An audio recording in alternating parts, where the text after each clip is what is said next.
Saludem també Eva Piqué. Què tal, com estàs, Eva? Hola, molt bé. Escriptora i periodista. Parlem d'un impossible, de la llibreria La Impossible, on aquesta tarda es fa la presentació d'un llibre que vam comentar fa dies enrere, La peixera de l'Oriol de Gràcia, no? Maiol de Gràcia. Perdó. Sí, Maiol de Gràcia.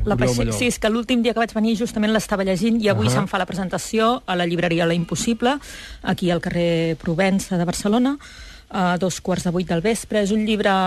Realment és molt recomanable, és un llibre d'Edicions del Periscopi, una editorial petita, independent, que està traient un catàleg molt interessant.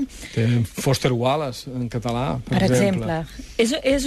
Aquesta, La peixera, del Maiol de Gràcia, és una primera novel·la, però d'un autor de 40 anys. O sigui, es nota que és la primera novel·la d'un autor de 40 anys, que no és el mateix que una primera novel·la d'un autor de 20. Diguéssim, es nota que l'autor ha llegit molt, hi ha molts referents, moltes lectures ben païdes, crea amb el rotllo, no ens enganyarem, vull dir que surts, acabes de llegir la novel·la, és d'aquelles novel·les que te l'emportes 2 o 3 dies, no te la treus del cap, perquè, a veure, tot el llibre està com impregnat de desesperança, ens presenta una societat futura, però bastant semblant a la nostra, que fa por, que és sinistra, que és això, molt diferent, però alhora molt similar a la que tenim, on no hi ha llibertat, on hi ha un control absolut, amb gent segrestada, narcotitzada, submisa, sí, realment el mal rotllo és gran.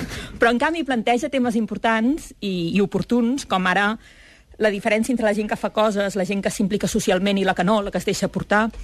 També, a veure, té un punt esperançador perquè aborda la importància de l'escriptura, de la literatura, com a alliberament i també com a possibilitat de fer el joc al sistema.